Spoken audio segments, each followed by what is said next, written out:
সম্মানিত ভিউয়ার্স, কেমন আছেন সবাই? আশা করি আল্লাহর রহমতে ভালো আছেন, সুস্থ আছেন।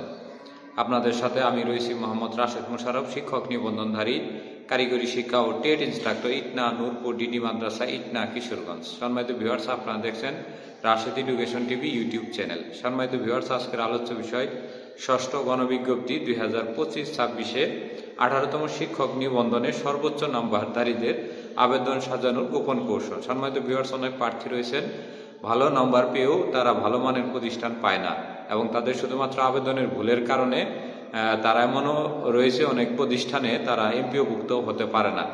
তাই যারা 17 এবং 18তম শিক্ষক নিবন্ধন দিয়ে ষষ্ঠ গণবিজ্ঞপ্তি 2025-26-এ আবেদন করবেন তারা অবশ্যই এই ভিডিওটি দেখবেন।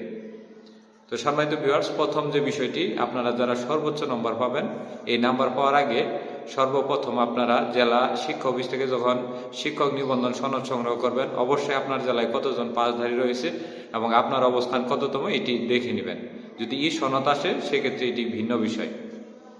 তো যাই হোক, আমাদের সর্বপ্রথম যেটি, যে আপনারা সর্বোচ্চ নম্বর পেয়ে প্রথম যে আবেদনটি করবেন সেটি হলো জিয়া পরিবার, অর্থাৎ খালেদা জিয়া, বেগম জিয়া, তারেক জিয়া বা আরাফাত রহমান কুকু বা জিয়া পরিবারের কারো নামে যদি কোনো একটি এমপিওভুক্ত প্রতিষ্ঠান থাকে, সেটি ছাত্র সংখ্যা কমও যদি থাকে, সেটি জাতীয়করণের সর্বস্তরে থাকবে। কারণ গত 16 বছরে বঙ্গবন্ধু বা তার পরিবারবর্গের নামে যে প্রতিষ্ঠানগুলো রয়েছে, মানহীন প্রতিষ্ঠানগুলো জাতীয়করণ করা হয়েছে। অর্থাৎ প্রতিটি উপজেলায় এই নন এমপিও প্রতিষ্ঠানকেও এমপিও করা হয়েছে, যদিও নিয়মে আছে, তারপরেও করেছে ভালো মানের প্রতিষ্ঠান থাকার পরও। তো ওনারাও ক্ষমতা গেলে সেই একই কাজটি করবে। সেজন্য যারা সর্বোচ্চ নম্বরধারী রয়েছেন তারা অবশ্যই প্রথম এই ধাপে এই কাজটি করতে হবে। অর্থাৎ জিয়া পরিবারের নামে যদি কোনো ধরনের প্রতিষ্ঠান থাকে, সেটি হাই স্কুল হোক, কলেজ হোক বা ডিগ্রি কলেজ হোক, যেটাই হোক না কেন, সেটি অবশ্যই আবেদন করবেন। তারপরে বলা হয়েছে যে প্রতিটি উপজেলায় pilot girls school and college বা পাইলট উচ্চ বিদ্যালয় বা পাইলট জাতীয় যে প্রতিষ্ঠানগুলো প্রতিটি উপজেলায় 1-2টি করে রয়েছে, সেই উপজেলাগুলোতে অবশ্যই, যাদের উপজেলায় রয়েছে তারা অবশ্যই সেই উপজেলাতে আবেদন করবেন। কারণ বাংলাদেশে কোনো প্রতিষ্ঠান জাতীয়করণ হলে, যদিও ধাপে ধাপে হয়, সেটি সর্বপ্রথম জাতীয়করণ হবে পাইলট স্কুল অ্যান্ড কলেজ। তবে সম্মানিত ভিউয়ার্স, এর সাথে আরেকটি বিষয় বলে দিই, যে সকল প্রতিষ্ঠান যেমন সরকারি করা হয়েছে প্রায় 740+, ওই 740+-এর মধ্যে যদি হাফ কিলো বা 1 কিলোর মধ্যে যদি দেখেন কোনো pilot school and girls, pilot school অথবা pilot girls school and college রয়েছে, তাহলে সেগুলোতে আবেদন করবে না। কারণ কাছাকাছি আধা কিলো বা 1 কিলোর মধ্যে একাধিক প্রতিষ্ঠান জাতীয়করণ দিবে না সহসায়, এটি হয়তো অনেকটা সময় লাগবে। তারপরে বলা হয়েছে মডেল উচ্চ বিদ্যালয়, প্রতিটি উপজেলায় একটি করে মডেল উচ্চ বিদ্যালয় রয়েছে। কিছু হাওর এলাকা এবং কিছু উপকূলীয় এলাকা ব্যতীত প্রায় উপজেলাগুলোতেই মডেল হাই স্কুল বা মডেল উচ্চ বিদ্যালয়গুলো রয়েছে, সেগুলোতে আবেদন করবেন। তারপরে 7 জন বীর শ্রেষ্ঠ নামে যে প্রতিষ্ঠানগুলো রয়েছে, সেই প্রতিষ্ঠানগুলোতে আবেদন করতে পারেন, কারণ এটি দলমত নির্বিশেষে সবাই প্রতিষ্ঠানগুলোর আলাদা একটি গুরুত্ব দিয়ে থাকে।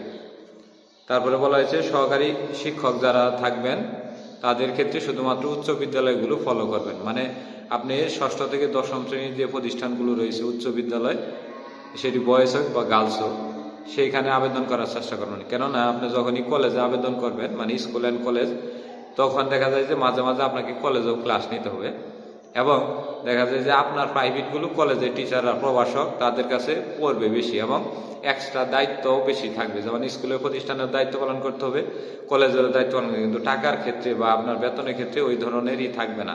আবার কিছু প্রতিষ্ঠান রয়েছে স্কুল শাখা এমপিও, আবার কলেজ শাখা নন এমপিও, এইসব প্রতিষ্ঠান আরও খারাপ অবস্থা। অর্থাৎ এইসব প্রতিষ্ঠানে অ্যাভয়েড করে চলার চেষ্টা করবেন। তারপরে প্রভাষক যারা রবেন, প্রভাষকদের জন্য উচ্চ মাধ্যমিক কলেজ অর্থাৎ ইন্টারমিডিয়েট থেকে যেগুলো আছে সেগুলো করার চেষ্টা করবেন। কেননা আপনি যখন স্কুল অ্যান্ড কলেজে করলেন, কলেজেও ক্লাস নিতে হবে, আবার 6-7-এও আপনার ক্লাস নিতে হবে। অর্থাৎ আপনি যে প্রভাষক, এটা মানে আপনি নিজেই মনে রাখতে পারবেন না, অর্থাৎ আপনাকে সহকারী শিক্ষকই মনে হবে। অর্থাৎ যার যার লেভেল, সেই লেভেল থেকে নিচু লেভেলে নামতে হবে। যদিও আমাদের যে এমপিও নীতিমালা, সেখানে বলা রয়েছে যে আপনাকে কম করে হলো 2টি ক্লাসের দক্ষতা থাকতে হবে। অর্থাৎ যে বিষয়ে আপনি ইনস্ট্রাক্টর কিংবা যে বিষয়ে প্রভাষক বা যে বিষয়ে সহকারী শিক্ষক বা যে বিষয়ে ট্রেড ইনস্ট্রাক্টর, এর বাহিরেও আপনাকে আরও 2টি বিষয়ে দক্ষতা থাকতে হবে এবং আপনাকে যদি 1-এও ক্লাস নিতে বলে, সেক্ষেত্রে আপনি 2টি ক্লাস অবশ্যই নিতে হবে, 2-3টি ক্লাস অবশ্যই নিতে হবে, এটি আমাদের এমপিও নীতিমালাতে বলা রয়েছে। তাই যারা স্কুল লেভেলে ক্লাস নিতে না চান, উচ্চ নম্বরধারী রয়েছেন, তারা একাদশ শ্রেণীতে একটু দূরে হলেও একাদশ শ্রেণীর প্রতিষ্ঠানগুলো অর্থাৎ কলেজের একাদশ বা দ্বাদশের যে প্রতিষ্ঠানগুলো সেগুলোতে আবেদন করার চেষ্টা করবেন। তারপরে মেয়েদের ক্ষেত্রে গার্লস স্কুল বা কলেজ অথবা বয়েজ অ্যান্ড গার্লস যে প্রতিষ্ঠানগুলো রয়েছে সেগুলোতে আবেদন করার চেষ্টা করে। শুধুমাত্র বয়েজ যেগুলোতে ছেলেরা থাকে সেগুলো প্রতিষ্ঠানে আবেদন না করায় মেয়েদের পক্ষে ভালো, কারণ তারা ওইখানে প্রাইভেট পড়াইতে পারবেন না। তারপরে আলাদা যে সুযোগ সুবিধাগুলো একজন মেয়ে মানুষের পক্ষে লাগে সেগুলো ওইখানে পাবেন না। তো সেই হিসেবে আপনারা গার্লস স্কুল অথবা বয়েজ অ্যান্ড গার্লস, যেখানে ছেলে মেয়ে উভয়ই পড়াশোনা করে অথবা শুধু মেয়েরা পড়াশোনা করে, এই ধরনের প্রতিষ্ঠান সিলেক্ট করার চেষ্টা করবেন। তাহলে আপনি প্রাইভেট বা অন্যান্য সুযোগ সুবিধা, আপনার চাকরি করার যে একটি নিরাপত্তা বা সেভিং জোন, সেটি অবশ্যই নিশ্চিত করতে পারবেন। এবং নামাজ বা অন্যান্য স্থানের ছেলে মেয়ের যে আলাদা বিষয়গুলো যে আছে, যে বিষয়গুলো আমাদের প্রাকৃতিক এবং অন্যান্য সকল কাজে আলাদা ছেলে মেয়েদের ব্যবহার, এই সবগুলোই আপনারা বয়েজ অ্যান্ড গার্লস প্রতিষ্ঠান থাকলে সেগুলোতে পাবেন। আর মেয়েদের ক্ষেত্রে বয়েজ স্কুলগুলোতে আবেদন না করাই ভালো, যেটি আমি আগে আপনাদের বললাম। তারপরে বলি যে শেখ হাসিনা বা শেখ পরিবারের কোনো প্রতিষ্ঠানে ষষ্ঠ গণবিজ্ঞপ্তিতে আবেদন করা যাবে না। আপনারা দেখেছেন যে এই গত 16 বছরে জিয়া পরিবার বা জিয়া পরিবারের নামে কোনো প্রতিষ্ঠানকে কিন্তু কোনো ধরনের জাতীয়করণ করা হয় নাই।